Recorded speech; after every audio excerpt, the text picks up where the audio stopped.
D-Day가 16일 남았네, 맞죠? 얼마 남지 않았는데 많이들 태신자를 작정해 주시고 또 함께 화요일날 목요일날 나와서 함께 기도할 때 보잘 것 같지만 이 콩나무 시루에 물이 다 떨어져 없은 것 같지만 반드시 그걸 통해 하나님 보신다는 것, 들으신다는 걸 꼭 기억했으면 좋겠습니다. 오늘 느헤미야서를 말씀을 대하면서 참 하나님 앞에 제 마음이 먼저 뭉클했고 또 오늘도 하나님께서 오늘도 이 강대상에서 여러분들이 전달하시고자 하는 그 말씀과 또 세미한 하나님의 음성을 통하여 우리 꼭 들어야 될 말씀과 가슴에 새겨야 될 말씀들 잘 새겨서 부족한 이 목사가 아니라 하나님 말씀으로 받는 믿음이 있기를 축복합니다. 느헤미야서를 통해서 무너진 성벽은 다 세워졌습니다. 이전에 배경적인 말씀은 다 아시니까 무너진 성벽을 느헤미야를 통해서 이제 다 재건을 하고 세워졌지만 이들에게는 무언가 채워지지 않는 영적인 갈급, 영적인 이 흙이들이 그 속에 남아 있었습니다. 그래서 이것이 무엇일까 하다가 백성들이 스스로 하나님의 말씀을 듣기를 요청을 합니다. 그리고 학사 에스라를 통해서 하나님 말씀이 수문 앞 광장에서 하나님 말씀이 들려질 때 그때서야 그들의 마음속에 정말 엉어리처럼 굳어있던 것들이 터지면서 회개하며 하나님 앞에 잘못했다고, 이렇게 살지 못했다는 것들 정말 하나님 앞에 철저히 자신들을 회개하며 우리가 어느 부분에서 그 문제가 있었구나, 하나님의 말씀을 들을 때 그렇구나, 내 가정에 이러이러한 문제 때문에 우리 가정에 문제들이 있었구나, 저 남편하고 내와 사이에 저 남편의 문제가 아니고 우리 아이의 문제가 아니고 우리 동막교회의 문제가 아니라 바로 그것이 문제구나. 그것이 뭐죠? 하나님의 말씀을 들을 때 그것이 깨달아졌다라는 것입니다. 그것에서 한 가지 일들을 하려는데 다름 아닌 그들은 임봉을 했습니다. 그래서 서약을 했다는 것입니다. 무슨 서약입니까? 절대로 이제는 이방인과 결혼하지 않겠다. 그리고 이제는 안식일을 거룩하게 지키겠다. 하나님 앞에서 주님을 정말 예배하는 예배자로 살아가겠다라고 세 가지를 하나님 앞에 서약하고 임봉하게 합니다. 그들은 서약했는데 이 조항은 단순한 조항들이 아니었습니다. 왜냐하니까 이 세 가지의 조항들이 무너지니까 뭐가 무너졌는가? 개인이 무너지고 가정이 무너지고 나라와 민족이 무너지게 되었다는 것을 그들은 철저하게 경험하면서 뼈저리게 깨닫게 되었다는 것입니다. 여러분, 바라기는 하나님 말씀을 듣고 순종하는 것 별거 아니게 생각할 수 있지만 오늘 이 세 가지 뭡니까? 하나님 앞에서 이방인과 결혼하지 않겠다, 하나님 말씀이라면 타협하지 않겠다, 그리고 안식일을 거룩하게 지키겠다. 한 주쯤이야, 내가 하나님 말씀 한번 범법하는 것쯤이야 라고 생각했던 그 한 번이 나를 패망의 길로, 나와 내 가정과 나라와 민족의 멸망을 초래하게 된 것이라는 겁니다. 그래서 이 세 조항은 단순한 조항이 분명히 아니었다는 것입니다. 그래서 하나님의 택한 이스라엘 백성들은 하나님의 말씀을 깨닫고 영적인 각성이 일어나게 되면서 이 세 가지를 지키며 살겠다, 철저하게 하나님 앞에서 눈물로 하나님 앞에 회개하면서 그렇게 살겠다라고 고백하고 결단했습니다. 그런데 오늘 11장으로 들어오면서 그러면 이 조항들을 누가 해야 하는가? 누가 이것을 지킬래? 이것을 어떻게 해야 되는가에 대한 문제가 대두되었습니다. 사람들은 무엇이든지 주장하기를 좋아합니다. 우리 교회가 이렇게 해야 됩니다. 우리 부서가 이렇게 해야 됩니다. 이 나라와 민족은 이렇게 해야 됩니다. 이렇게 해야 된다는, 저렇게 해야 된다는 소리는 많이 들립니다. 그런데 누가 그렇게 할래? 그 대가를 지불하려고 하는 사람이 없다는 겁니다. 누가 할래? 목사님이 해야지요. 장로님들이 해야지요. 누가 하겠지요. 누가 하려면 안 하는 거예요. 아무도 하지 않는 겁니다. 문제는 이 세 번째 조항이었던 안식일을 거룩히 지키겠다, 우리는 성전을 떠나 살지 않겠다. 이들이 이 세 가지 조항 중에 내가 성전을 떠나 살면서 문제가 일어났던 이 문제에 대한 문제가 이제는 문제가 되었다는 것입니다. 이 성전에서 지키며 살아야 하는데 누가 그러면 이 성전에서 대가를 지불하며 살 것인가? 이 성전은요, 저 산골짜기에 있는 것도 아니고 이 대구 도성에, 그러니까 시내에 있었다는 겁니다. 번화한 예루살렘에 이 성전이 있었다는 겁니다. 그런데도 이 사람들은 왜 거기서 살기를 거부하고 그렇게 힘들어하고 누가 제비를 뽑아야 할 만큼 그렇게 힘들어했던가? 오늘 2절에 보니까 참 웃깁니다. 예루살렘에 거주하기를 자원하는 모든 자를 위해서 백성들이 복을 빌었다.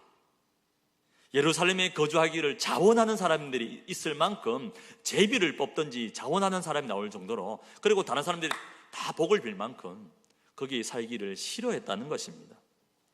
바로 예루살렘에 있는데도 불구하고 그는 왜 성전에 살기를 싫어하고 제비를 뽑아야 할 만큼 힘들어했을까요? 예루살렘 왕성은 완공은 되었다고 하지만 아직 위험한 지역이었습니다.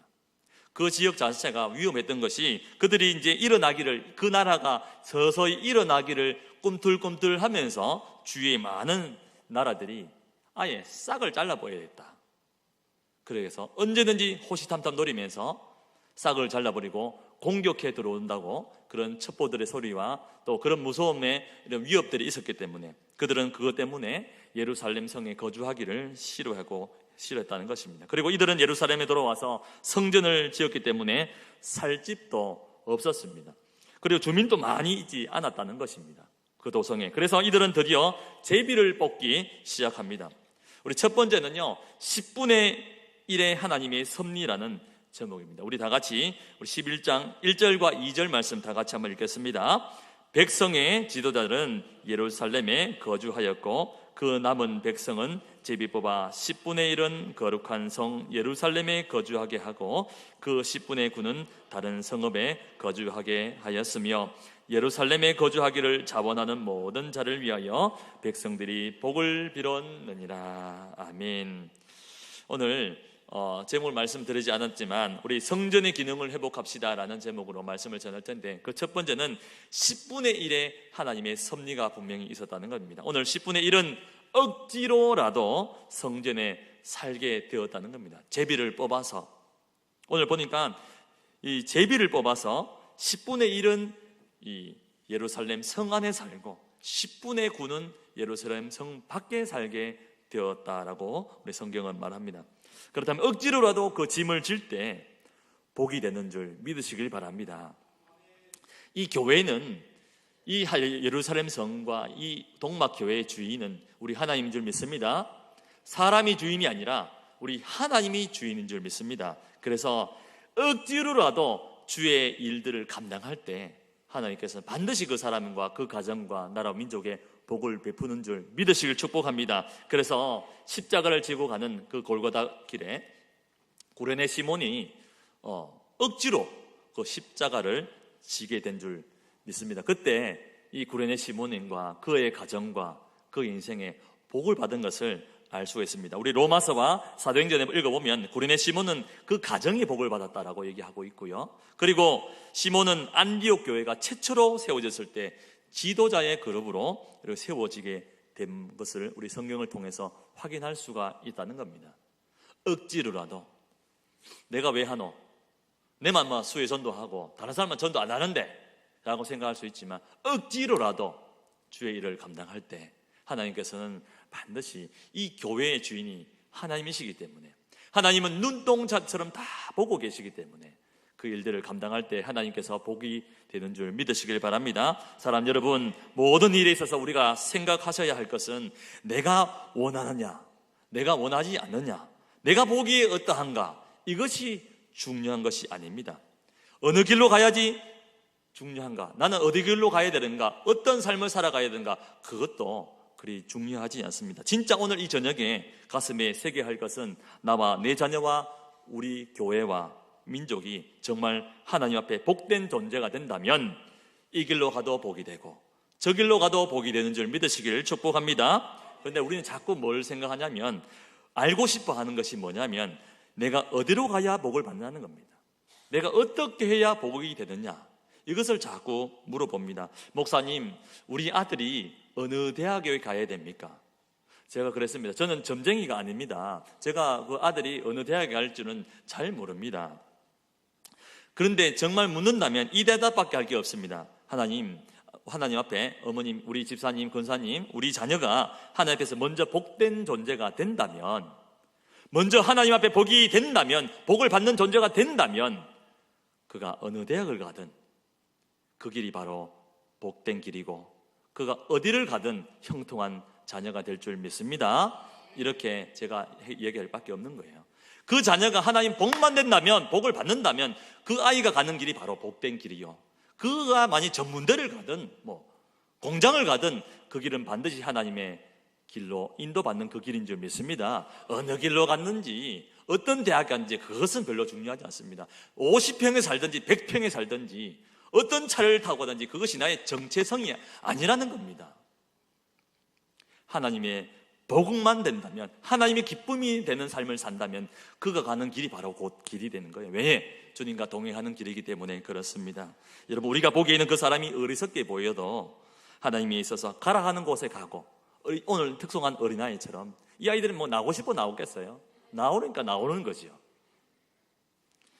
가라 하면 가고 서라 하면 서는 그 삶이 바로 복된 삶인 줄 믿으시길 바랍니다. 오늘 느헤미야는 나라를 재건하는 데 있어서 군대를 조직하거나 많은 창과 칼을 준비한 것이 아니고 무슨 새마을 운동한 것이 아닙니다.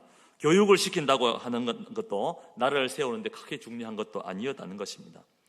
오늘 성경에 보면 나라를 재건하는데 교육을 했거나 창과 방패를 준비했다거나 새마을 운동을 했다거나 어떤 군대를 조직했다는 내용은 전혀 보이지 않습니다. 그러나 하나님 방식대로 재건 방식은 바로 10분의 1이 하나님의 성전 안에 살게 했고 10분의 9는 성전 밖으로 빼낸 것밖에 없습니다.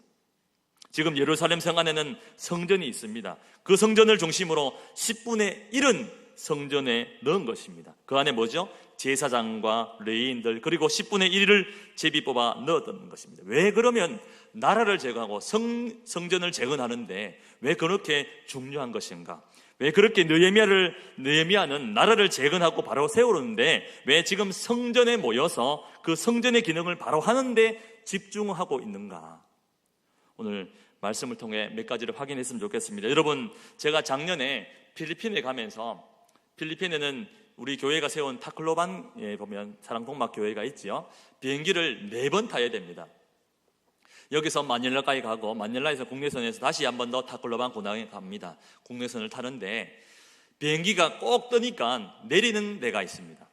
활주로를 통해서 내립니다. 내가 여기 동인 아파트에 비행기가 좀 내리면 좋겠는데 비행기는 무조건 활주로를 통해서 비행기는 내리게 되어 있습니다. 아무데나 내리지가 않는다는 것입니다. 그러니까 왕이신 하나님이 우리에게 오셔서 하나님의 계획을 우리에게 말씀해 주시고 축복해 주실 때 하나님 아무렇게나 내려오지 않는다는 것이죠. 아무렇게나 가만히 있는데 하나님께서 복을 그냥 부어주시는 분이 아니라는 겁니다. 뭐냐? 활주로인 이 성전을 통해서 하나님의 복과 은혜가 흘러오는 줄 믿으시길 축복합니다. 활주로만 연결된다면 24시간 비행기를 한번 보셨습니까? 늘 뜨고 내리고 정확하게 뜨고 내립니다. 어떻게 그렇게 오고 내리는데도 부딪히는 것도 없이 정확하게 내릴까요?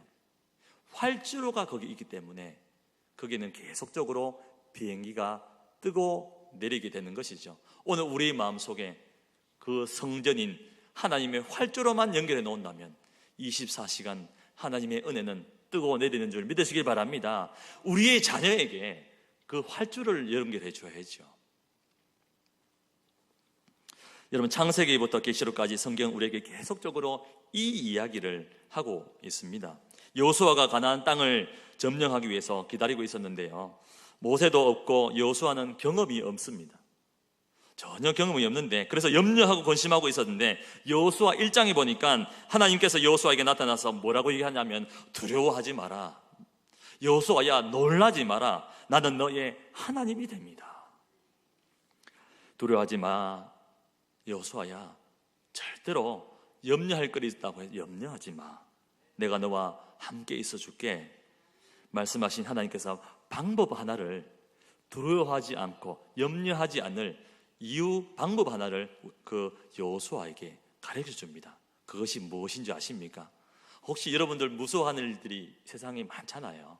오늘 여호수아에게 가르쳐줬던 하나님의 그 기쁨, 여호수아야 내가 두려워하지 않는 방법 하나를 가르쳐줄게. 그게 뭐죠? 아십니까? 이스라엘 백성이 가나안 땅에 나라를 재건해야 됐습니다. 그래서 하나님이 너는 군대를 조직하고 새마을 운동을 하라고 하지 않았고, 너는 여호와의 율법을 주야로 묵상해라. 이렇게 여호수아에게 기뜸해 주는 겁니다. 오늘 하나님께서 여러분 세상이 더럽게 되잖아요. 그 사람이 우리를 얼마나 더럽게 하고, 그 상황이 얼마나 우리를 더럽게 하고, 그 질병이 우리를 얼마나 더럽게 하고 염려하게 합니까? 그런데 하나님이 여호수아에게 가르쳐줬던 거, 야, 두려워하지 마, 염려하지 마, 내가 가르쳐줄게. 여호와의 말씀을 주야로 항상 말씀을 가까이 해 라고 말합니다. 그리고 좌로나 우로나 치우치지 말라고 여호수아에게 기뜸해주고 있습니다. 지금 성전의 기능을 말씀하고 계시는 것입니다. 성전의 기능이 뭡니까? 성전 안에는 말씀이 항상 있습니다.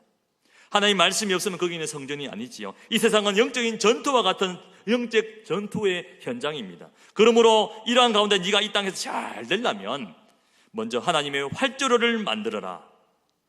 그 활주로를 통해서 24시간 언제나 그 비행기가 뜨도록 만들어 놓아라. 그때 하나님의 은혜는 그 활주로인 그 하나님의 은혜 통로인 성전을 통하여 너와 네 자녀와 이 나라 민족의 복이 뜨고 내리는 줄 믿으시길 축복합니다. 왜 요즘에 기도가 잘 안 될까요? 와, 요즘에 기도가 안 된대, 이런 얘기를 심심치 않게 듣습니다. 요즘에 많은 분들이 아이고 목사님, 저는 옛날에요 막 소나무 뿌리를 뽑을 정도로 했고요, 그리고 주암산에 얼마나 많이 가서 기도했는지요, 덮어쓰고 기도했고요, 막 눈물로 콧물로 기도 많이 했습니다. 그런데 권사님 지금은요, 지금 몸도 안 좋고요, 이런저런 핑계를 댑니다. 주님 만날 날이 좀 더 가까워졌었고 이제 얼마 남지 않으면 주님 만날 텐데 더 깨어서 기도하셔야 되지 않겠습니까? 그런데 지금 내 모습은 어떠냐는 겁니다. 기도가 잘 안 되고, 그리고 불평이 얼마나 많이 쏟아져 나오는지요. 왜 예배드리기 싫고 억지로 내가 오늘 특송이기 때문에 이렇게 나오고, 아니면 뭔가 있어야지 교회에 예배를 나와야 됩니까? 여러분, 주님을 처음 만났을 때 떳떳할 때, 가짜낸 찐빵처럼 은혜 받을 때 얼마나 주님 앞에 주머니에 휴지 없으면 교회 오기 힘들었잖아요. 눈물 콧물로 이래 붙어 있으니까. 하나님의 은혜, 주님만 불러도 주자만 나오도 얼마나 눈물이 찡하고 가슴이 두근두근 할 때가 얼마나 있었습니까?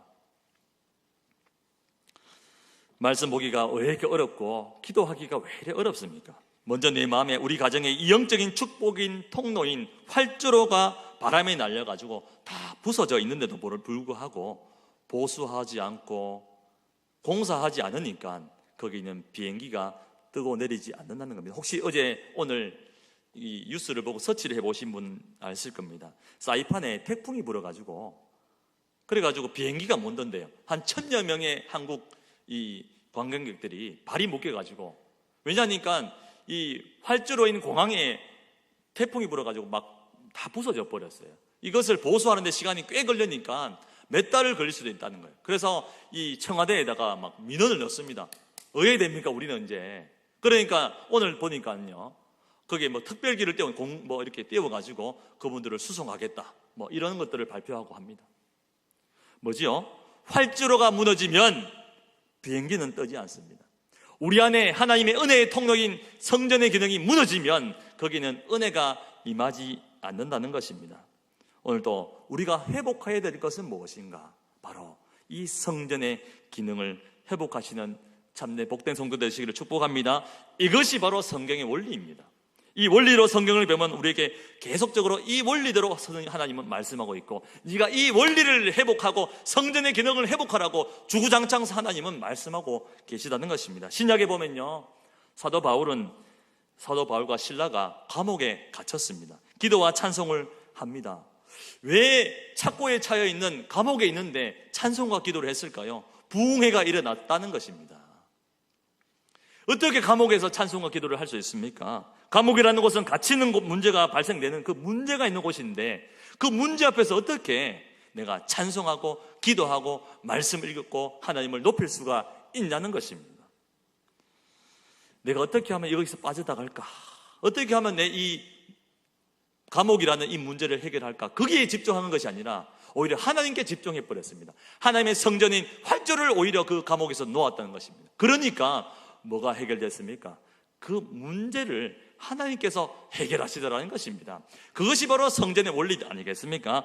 한국교회의 문제가 무엇입니까? 뭐 이래서 문제고 저래서 문제고 건물이 문제고 뭐가 문제가 아니라 바로 이 성전인 기능인 기도가 다시 살아내야 될 줄 믿습니다. 찬양이 다시 뜨거워져야 될 줄 믿습니다. 기도가 뜨거워져야 되고 말씀이 충만한 교회가 회복되어야 될 줄 믿습니다. 그를 할 때 한국교회가 살아나고 죽었던 가정이 살아나고 딱딱히 굳은 심령들이 다시 한 번 더 회복되는 줄 믿으시길 축복합니다. 한 가정이 살려면요, 그 가정에 돈을 많이 벌어야 되고 사업이 잘 돼야 되고 그 가정이 살아야 되려면 그 가정에 물질을 회복하는 것이 아니라 먼저는 가정 안에 활주로를 만들어야 되는 줄 믿으시길 바랍니다. 말씀과 기도와 찬송이 회복될 때 그 가정은 드디어 24시간 하나님의 은혜가 주구장창 내려지는 겁니다.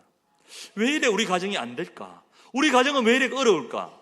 먼저 곰곰이 한번 생각해 보십시오. 뭐가 무너져 있는지. 공항의 활주로는 지금 부서져 있는데 거기에 대고 후회하고 원망해봤자 비행기가 뜨지 않는다는 것입니다. 우리 심령 속에 하나님의 말씀과 기도와 찬송의 그 줄기, 활주로를 먼저 회복하는 여러분 되시기를 주님 이름으로 축원합니다. 여러분의 자녀들이 잘 되기를 원하시지 않습니까? 잘 되기를 원하십니까? 그러려면 자녀 안에 이러한 영적인 활주로가 만들어져야 합니다. 그 기능이 회복되어야 활주로가 만들어지고 활주로를 만들어져야 그곳에 하나님의 은혜가 임재가 임하는 것이고 하나님은 무소보세하지만 반드시 특별하게 임하는 곳이 있다는 겁니다. 그 활주로를 통해서만이 흘러넘치는 것이죠. 그것이 바로 성전입니다. 우리 자녀들의 삶 속에 이러한 성전의 기능들이 회복함으로 말미암아 24시간 하나님의 은혜가 여러분과 여러분의 가정과 여러분의 자녀들과 이 나라 민족 위에 날마다 풍성하게 임하시기를 주님의 이름으로 축복합니다. 우리 두 번째로 제비를 뽑은 10분의 1도 하나님의 섭리가 있었지만 안 뽑힌 10분의 9도 버려진 것이 아니라 하나님의 섭리가 있었다는 것입니다. 우리 느헤미야서 11장 6절 말씀 우리 다 같이 한번 보겠습니다. 11장 6절 같이 읽겠습니다. 또 레위 사람의 족장 삽부대와 요사박 신이 그들은 하나님의 전 바깥 일을 맡았고. 아멘. 백성들이 성전 안에도 살고 있었지만 오늘 말씀 보니까 성전의 바깥 일도 하였다고 말씀합니다. 우리 20절도 한번 읽어보겠습니다. 20절 말씀입니다. 그 나머지 이스라엘 백성과 제사장과 레위 사람은 유다 모든 성읍에 흩어져 각각 자기 기업에 살았고. 아멘. 그곳을 거주지로 삼았다. 바깥에 있는 그곳을 거주지로 삼았다. 그러니까 굉장히 많은 숫자가 지금 성전 바깥에 10분의 9가 지금 살게 되었고 10분의 1은 억지로 제비 뽑아가지고 지금 그렇게 살게 되고 있었다는 것입니다. 성전 밖에 10분의 9의 그러면 영성은 무엇인가? 모세는 지금 시내산에 올라갔습니다. 그리고 40일 동안 금식하면서 그곳에서 하나님께서 직접 진수로 두 돌판에 십계명을 새겨준 일들을 여러분 잘 아실 겁니다. 그런데 산에서 내려와서 그 돌판을 들고 다닐 수 없기 때문에 박스를 하나 만듭니다. 나무 박스를 하나 만드는데 법궤라는 것을 만들어서 그 두 돌판을 보관하게 됩니다. 이 법궤가 있는 곳을 뭐라고 합니까?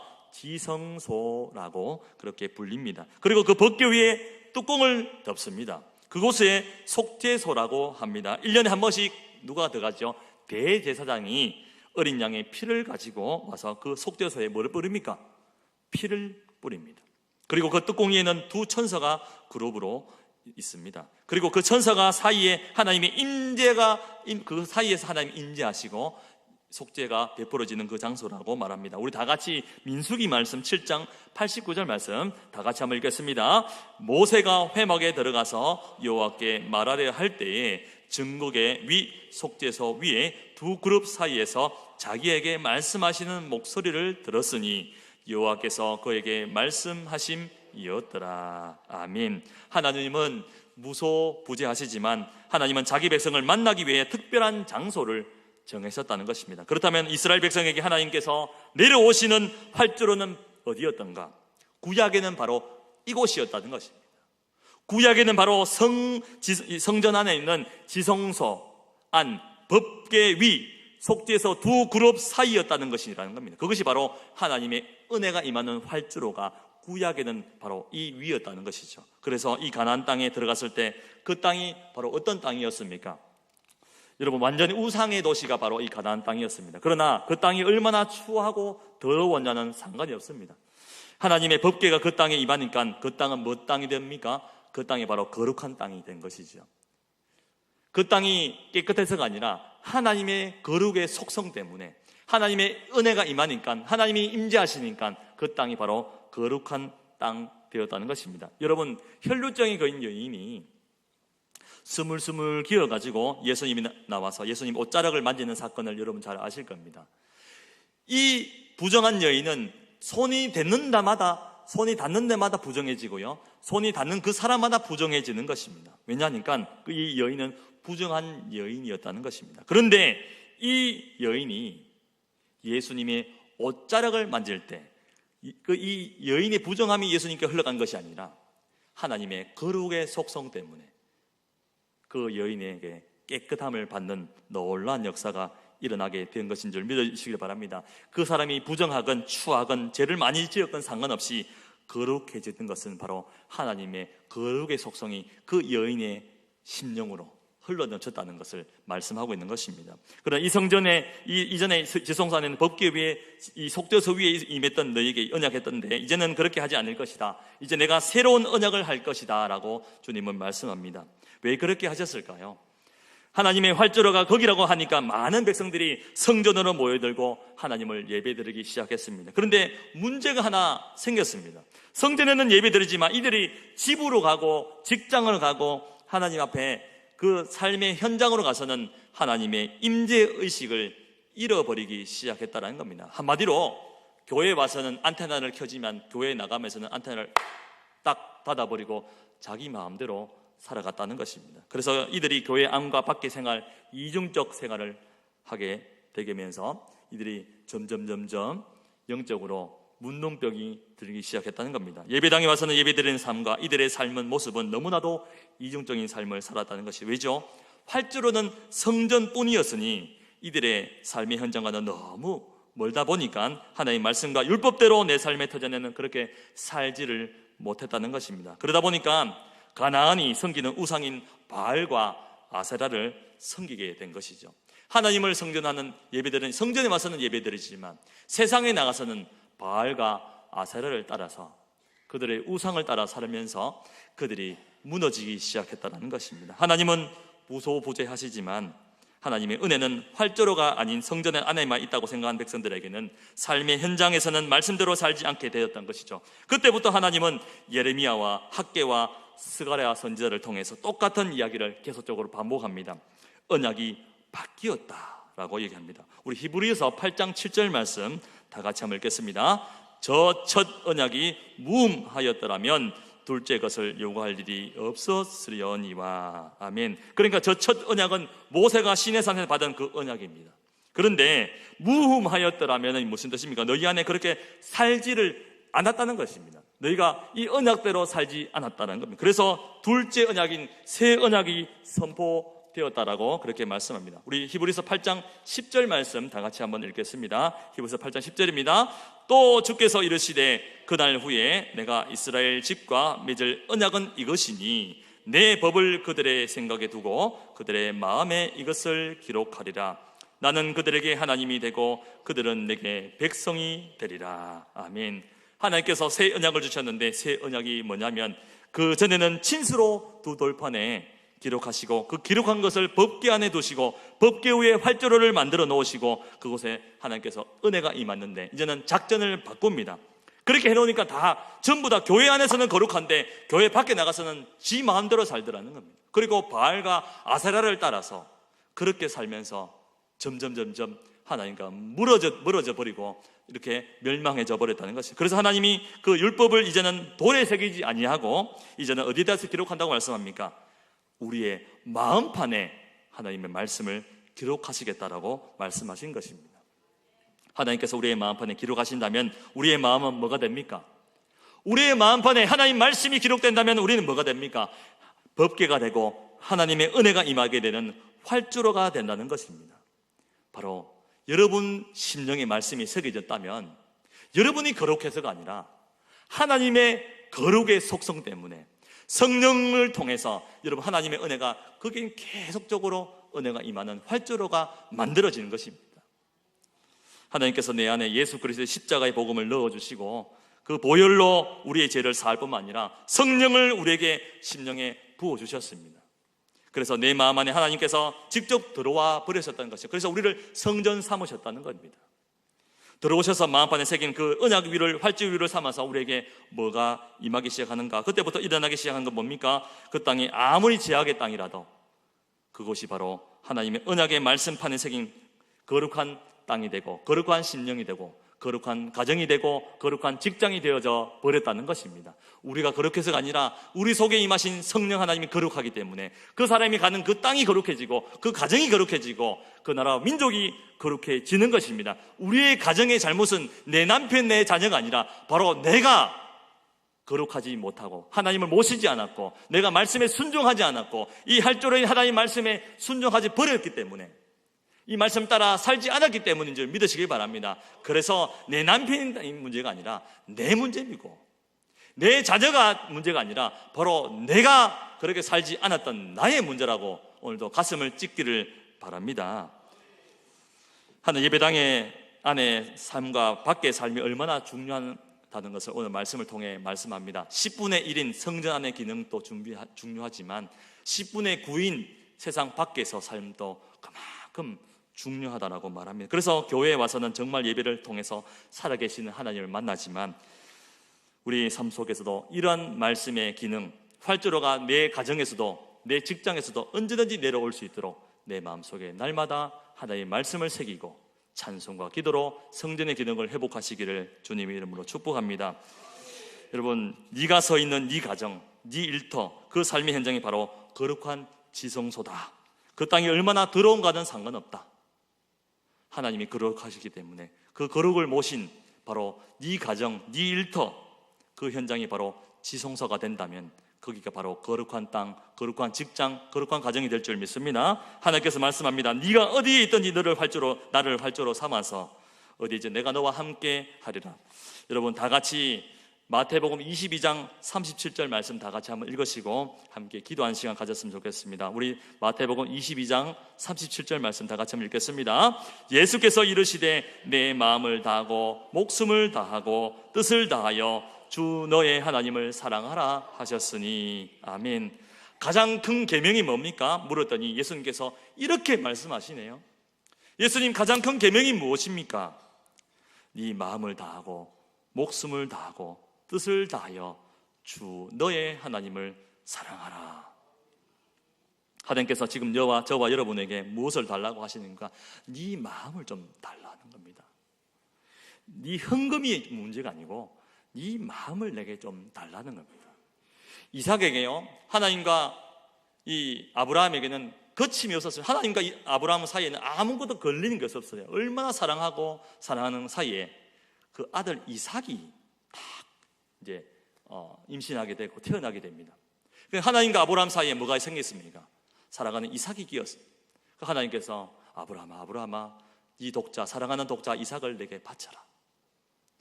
그리고 아브라함이 순종하면서 하나님께서 각을 떨라 할 때 아브라함아, 네가 나를 사랑하는지 내가 알았다. 하나님께서는요, 아브라함의 마음을 원하셨던 거지 이삭을 원했던 것은 아닙니다. 오늘 이 저녁에 하나님께서는 여러분의 마음을 원하시는 겁니다. 네 마음 좀 달라고 오늘 우리 주님이 말씀하고 있는 것 아니겠습니까? 왜 마음을 달라 하셨을까요? 그 마음이 내가 너와 만나는 곳이기 때문에 그렇습니다. 하나님 이 성전 안에서 만나는 것이 아니라 여러분 그 마음 중심에서 하나님 좀 만나고 싶어 하시기 때문에 그렇습니다. 그런데 이 마음을 우리는 누구에게 다 줘버렸습니까? 이 땅의 것들을 사랑했고 몸이 여기 있다고 해서 예배드린 것 아니죠. 우리의 마음이 이미 돈을 사랑하고 이 땅의 것에 마음이 다 빼앗겨 버렸기 때문에 하나님의 활주로가 생기지 않아서 은혜가 임하지 않았기 때문이라는 것입니다. 하나님께서 지금 이 세대에 무엇을 찾고 계실까요? 여러분의 가정, 자녀들과 이 교회에 대한 성전의 회복을 원하시고 계십니다. 여러분의 자녀들이 잘 되기를 원하십니까? 그렇다면 이 성전 안에 영성과 바깥에 있는 영성을 회복하며 그 은혜가 회복되기를 오늘 또 눈물로 기도하시는 부모된 자녀된 여러분 되기를 주님 이름으로 축복합니다. 그 안에 활주로가 만들어져야 24시간 계속적으로 은혜가 공급됩니다. 성전 안에서도 성전 밖에서도 세상 어디에서도 여러분 하나님의 은혜가 임하는 그 활주로, 말씀과 기도와 찬송이 날마다 회복되시는 여러분 되시기를 주님 이름으로 축복합니다. 우리 시간에 다 같이 한번